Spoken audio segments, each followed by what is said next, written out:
இந்தியாவின் எல்லா தீமைகளுக்கும் வேர் ஏழை மக்களின் இழிநிலையே.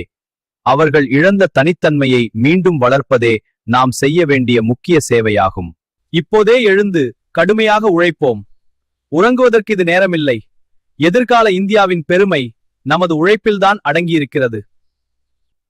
நாட்டின் சுமையை உங்கள் தோள்களில் சுமந்து பணியாற்றுங்கள். வேதாந்த ஒளியின் மூலம் ஒவ்வொருவரிடமும் மறைந்திருக்கும் தெய்வீகத்தன்மையை வெளிப்படுத்துங்கள். நமக்கு தேவை இரும்பை போன்ற தசைகளும் எக்கை போன்ற நரம்புகளும் தான்.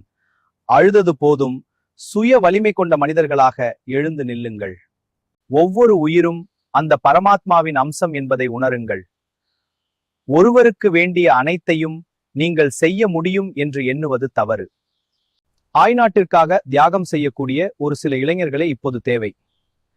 நீங்கள் சிங்கங்களைப் போல எழுந்து சகல பிரச்சனைகளையும் தீர்த்து வையுங்கள். மற்றவர்களுக்காக நீங்கள் செய்யும் மிகச் சிறிய உழைப்பும் உங்கள் இதயத்திற்கு சிங்கத்திற்கு சமமான ஆற்றலை தந்து உள்ளிருக்கும் சக்தியை தட்டி எழுப்பும்.